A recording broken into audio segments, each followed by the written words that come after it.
guys, thanks for tuning in. It's time to watch. So today we're going to be going over two Rolex divers. One that's probably very well known to most of you, and one that perhaps is a little less widely known. And those two watches are the Rolex Submariner with the date and the Rolex Sea Dweller 4000. These are both modern ceramic Rolexes, and the Sea Dweller was originally released in 2014. It had a very short run, actually only about 2 years, and was discontinued in Basel 2017 to make way for the new 50th anniversary Sea Dweller, which they enlarged to 43 millimeter and added some red text. So this is a 40 millimeter Sea Dweller that is of similar size to the Submariner, hence this review. The Submariner, as I mentioned, is sort of a Rolex classic, and I think a lot of people are drawn to it sort of as their introductory first Rolex, whereas the Sea Dweller is perhaps more of a connoisseur's piece. It has a few subtleties to it that differentiate from the Submariner, but upon first look, these look very similar. So I'm going to be going over these two watches, sort of how they compare, how they differ, and I'll let you know my preference towards the end. So anyway, the Sea Dweller, as I mentioned, is waterproof to 4,000 feet, whereas the Submariner is waterproof to 1,000 feet. I don't think that's going to be a make or break situation for most of you, unless you're doing saturation diving, in which case, Sea Dweller is the move. So let's go over some of the differences between these two watches here, and what sets them apart.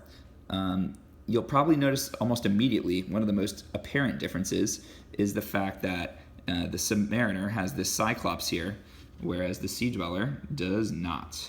So, it's really a matter of personal choice.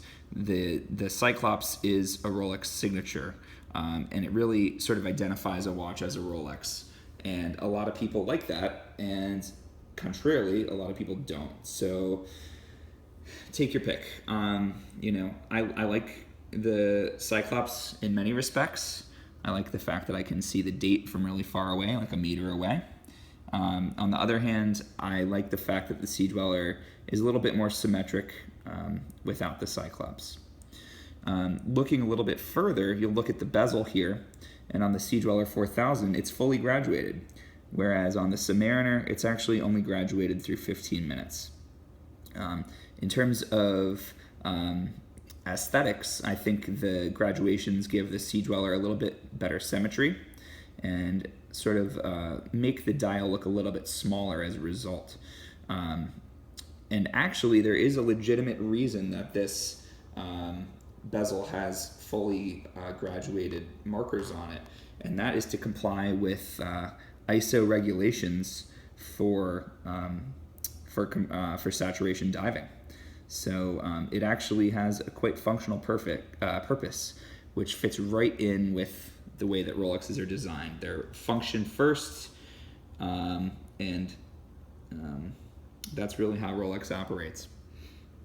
Looking a bit further, this is a little bit more subtle, and unfortunately, I don't think the lighting in this room is going to give this much, not going to make this very obvious.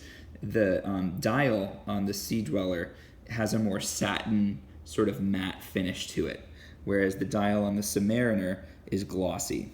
And you really need to be sort of in direct sunlight to see this, but you know what, I'll include an image in this video just to show you guys the difference.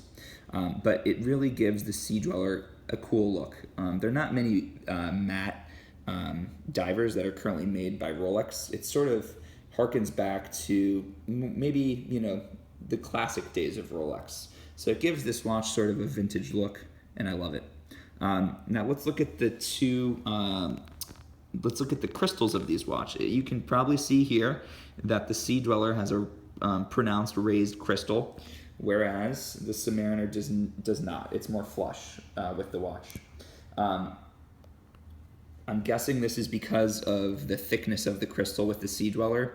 It's a 5 mil thickness to compensate for the pressures at 4,000 feet, and it also lacks a Cyclops, like I'd previously mentioned. Now, This is something I just recently learned, but the Sea Dwellers, up until the release of the new 50th anniversary model, lack Cyclops because the glue that they used on the Cyclops was not able to withstand the pressure that these watches were rated to, hence the omission of the Cyclops. That's no longer the case with the 50th anniversary Sea Dweller. Apparently they've worked out this kink, and it will be interesting to see going forward whether the Deep Sea Dweller has a Cyclops added to it, and whether they even manufacture a Cyclops-free Sea Dweller anymore. It could be the end of an era, and in my opinion, that would be kind of sad because this is really something that Sea Dweller fans really love. Now, let's look at the thickness of these watches here. I'm going to put them on their sides.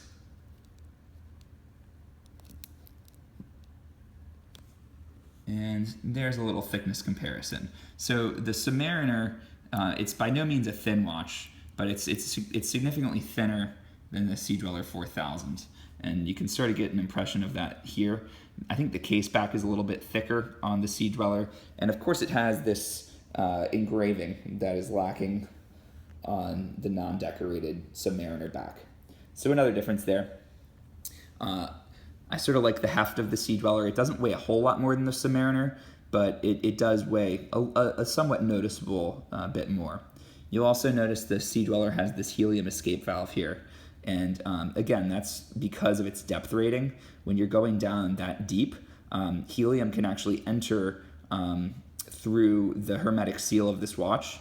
And when you're coming back up to surface and the helium is decompressing, it can actually cause the crystal of the watch to pop out rather aggressively. So instead of that happening, you need a vent here, and that allows the helium to come out. Now, for all of you desk divers, that's pretty much never going to be a concern, but it's kind of cool. I know people maybe find it something cool to talk about at a cocktail party. I saw one guy who mentioned that it's the James Bond button, and I thought that was kind of funny. So another sort of difference between the two. Now, if you look at these watches from above, and let me get these aligned so this is really quite clear. One of the main reasons that I really love the Sea Dweller is that despite being 40 mil, it actually wears smaller than the Submariner.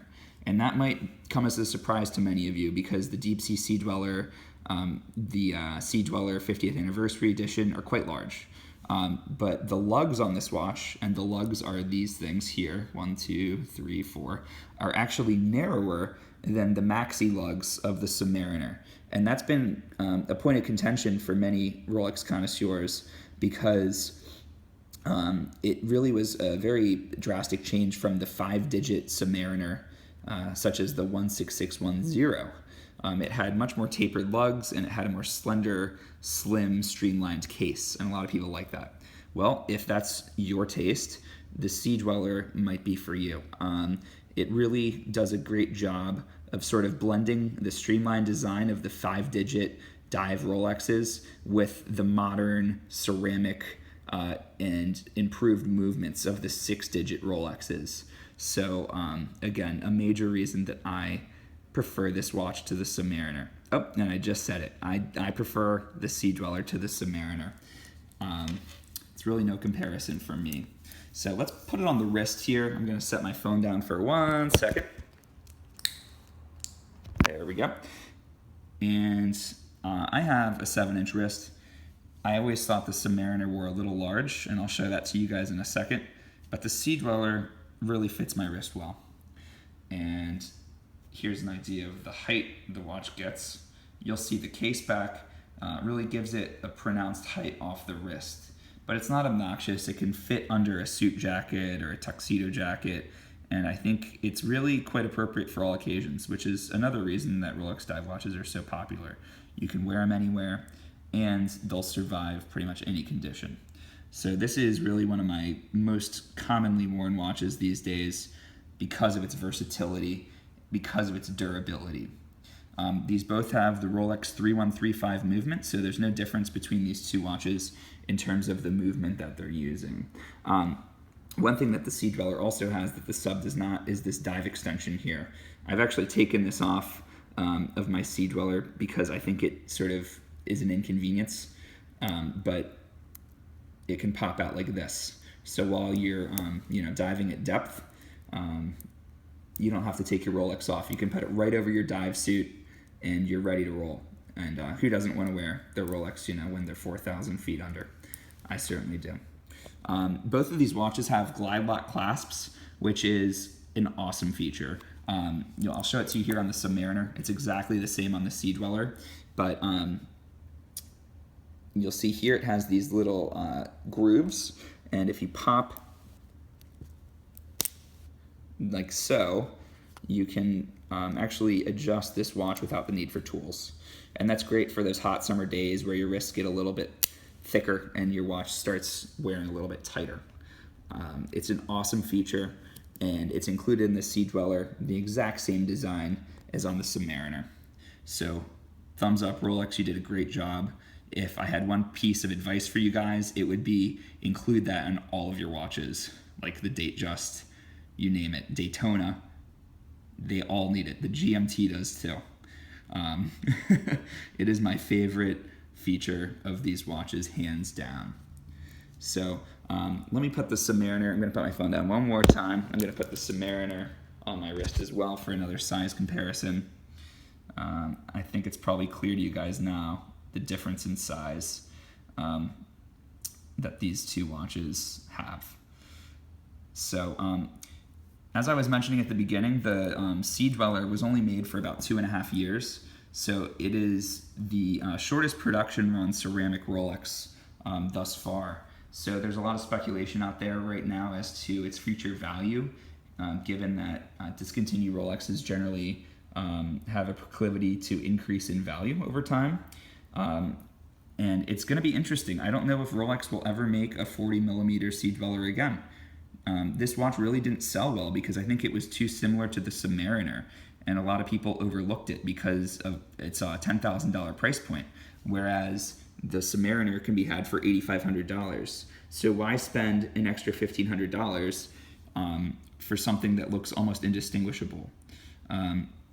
So that's sort of why this watch didn't sell well. But now that it's discontinued, it's anyone's guess as to its future value. I think it's going to do quite well, just given its limited runtime. I think that it sort of meets all the requirements for a future classic. So hope you guys appreciated the differences between these two watches. I'm going to be doing a full review of both of these watches in subsequent videos, so this is definitely just a quick comparison between the two.